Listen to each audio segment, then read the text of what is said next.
You're just being dramatic again, my mother sighed, not even looking up from her phone as I doubled over in pain on our kitchen floor. Get up and finish the dishes. I'm tired of your constant attention seeking. My name is Emma, and at 16, I've been living with unexplained pain and symptoms for nearly 3 years. Every time I tried to tell my parents something was wrong, they dismissed it as teenage dramatics or attempts to get out of responsibilities. Mom, please, I whispered, clutching my side. It really hurts this time. Something's wrong. Something's always wrong with you, she snapped, finally glancing up. Your father and I have real problems to deal with. We can't keep indulging your imagination. I somehow managed to pull myself up, using the counter for support. The room was spinning, but I knew better than to mention that. Last time I complained about dizziness, they grounded me for making up stories to skip school. My father walked in, his face hardening at the sight of me leaning against the counter. Emma, enough. Your mother and I are hosting the neighborhood association meeting tonight. I won't have you embarrassing us with another one of your episodes. Episodes, that's what they called the times I collapsed at home, or when they found me crying in my room from pain so severe I couldn't stand up straight. Everything was an episode or an act or attention-seeking behavior. I think I need to see a doctor, I said quietly, knowing what the response would be. We've been through this, my father's voice turned cold. There's nothing wrong with you that better discipline wouldn't fix. Now finish those dishes and go to your room. I don't want to see any of your dramatic performances during the meeting. I nodded, fighting back tears. Crying would only make things worse. They'd take away my phone again, cut off my internet access, anything to teach me a lesson about manipulating them with tears. That night, lying in my bed, I could hear their voices floating up from downstairs. The neighborhood association meeting was in full swing, and my mother was doing her best impression of the perfect hostess. Emma's doing so well in school, I heard her tell someone, her voice carrying through the heating vent. Though she can be a bit emotional sometimes, you know how teenage girls are. I pulled out my secret notebook from under my mattress. Inside, I'd been documenting everything. Every symptom, every dismissal, every time they'd refused to take me to a doctor.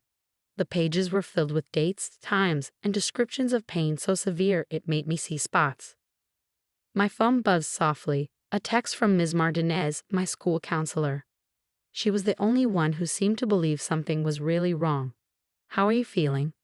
Did you tell them about what happened in PE today? I collapsed during volleyball practice, the pain in my side so intense I couldn't breathe.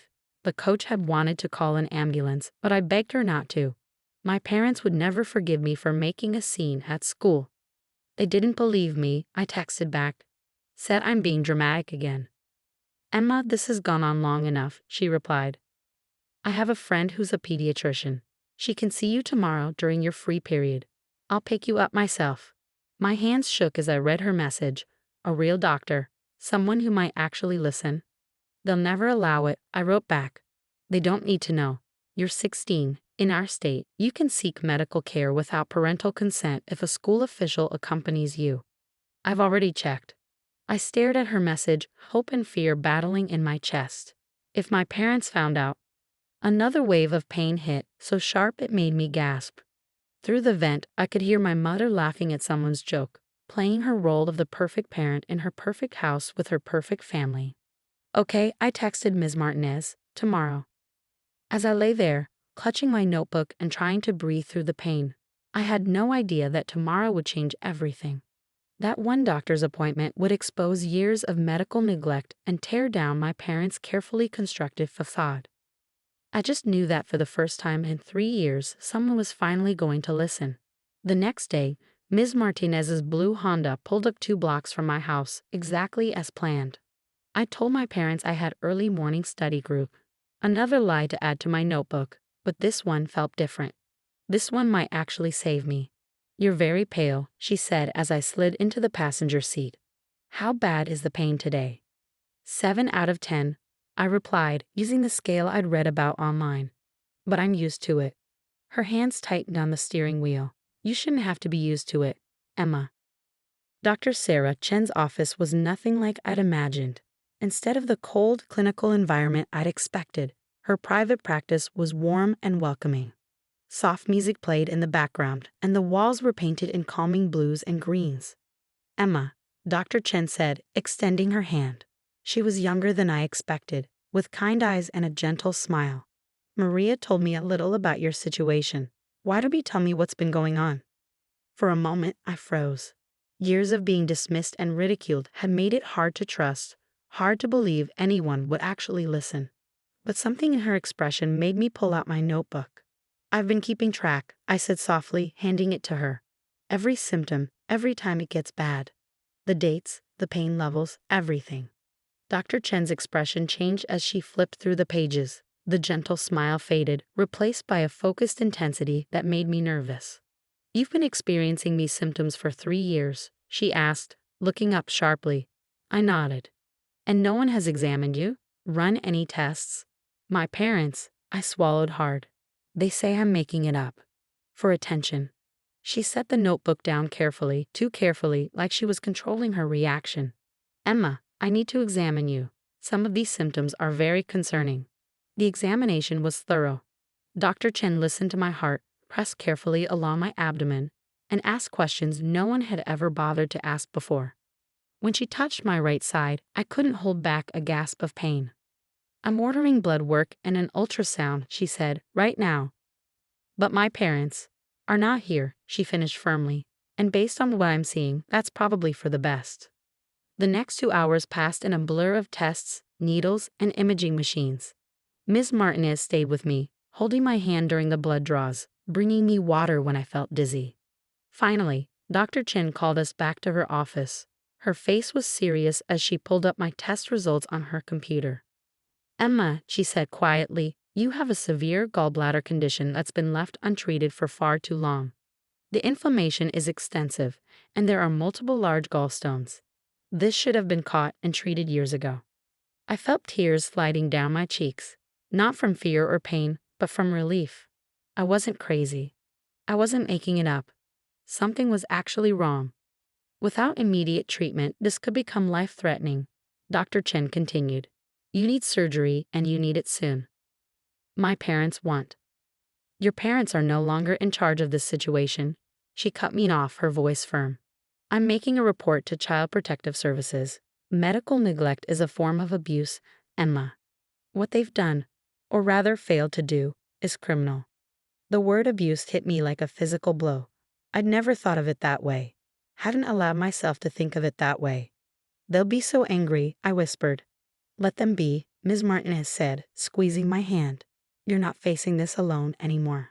Dr. Chen picked up her phone. I'm calling CPS now, and then we're admitting you to the hospital. Your gallbladder needs to come out before it ruptures.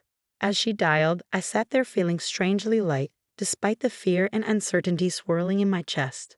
For the first time in years, I didn't have to pretend the pain wasn't real. Didn't have to silence myself to keep the peace. One more thing, Dr. Chen said, covering the phone's mouthpiece.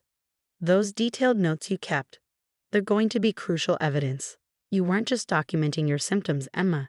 You were building a case without even knowing it. I clutched my notebook, thinking of all the nights I'd written in it by flashlight, thinking I was alone. All the times I'd added another entry, another date, another dismissed cry for help. I wasn't alone anymore. And my parents? They were about to learn that some things can't be dismissed with a wave of the hand and accusations of dramatic behavior. The real drama was just beginning. The hospital room door burst open with such force that the nurse jumped.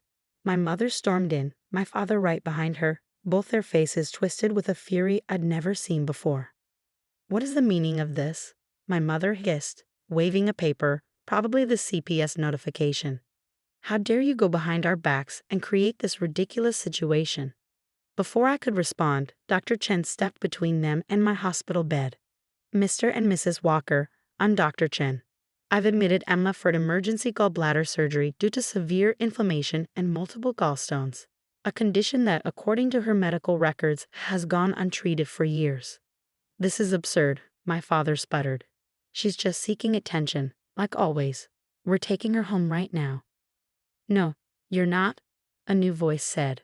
A woman in a crisp suit entered the room, followed by 2 police officers. I'm Sandra Morris from Child Protective Services. Emma is currently under protective custody due to medical neglect. I watched my parents' faces change as reality started sinking in. The perfect facade they'd maintained for years was cracking.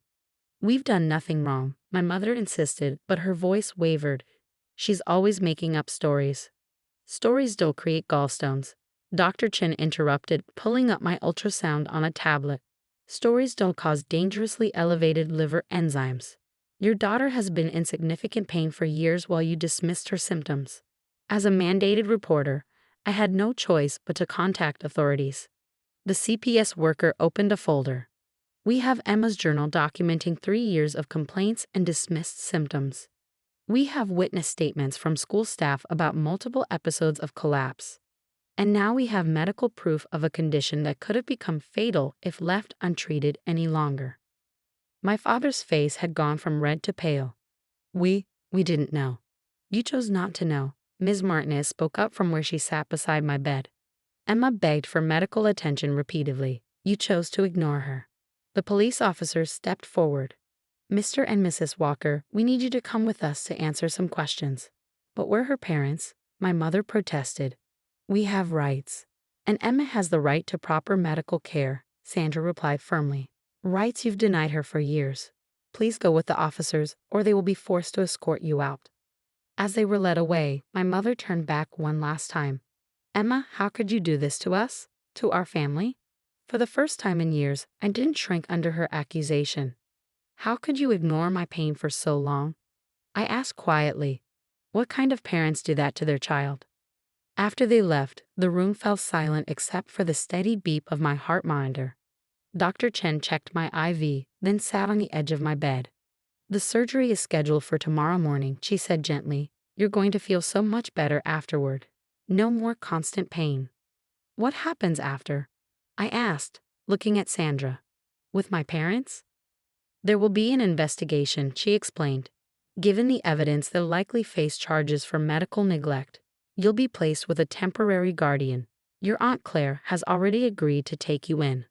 Aunt Claire, my mother's sister who'd been kept away from our family for years because she asked too many questions. Suddenly, those questions made a lot more sense. "It's going to be a different life, Emma," Ms. Martinez said, smiling. "One where you're heard, where your health matters, where you don't have to hide your pain." I touched my notebook, thinking of all the entries I'd made, all the nights I'd questioned my own sanity because they'd made me doubt myself so much. "They almost convinced me it was all in my head," I whispered. "But they didn't succeed," Dr. Chin pointed out. "You kept documenting everything. On some level, you knew the truth." Sandra patted my hand. "That's over now. Your parents won't be able to dismiss medical issues anymore, yours or anyone else's. Your documentation might even help other kids in similar situations." As I lay back against the pillows, exhausted but relieved, I thought about the years of gaslighting, of being told I was dramatic, of having my pain dismissed as attention-seeking. Tomorrow, the surgeons would remove my gallbladder, but they'd already removed something else. The weight of silence, the burden of doubting myself, the constant fear of not being believed. My parents had always said family problems should stay private, but some secrets need to be exposed to the light. Some stories need to be told. And sometimes the bravest thing you can do is speak up and let the truth set you free. As I drifted off to sleep, for the first time in years, I felt safe, protected, believed. The pain hadn't gone away yet, but now it had a name, a solution, and most importantly, witnesses who wouldn't let it be ignored anymore. Sometimes healing starts with being heard.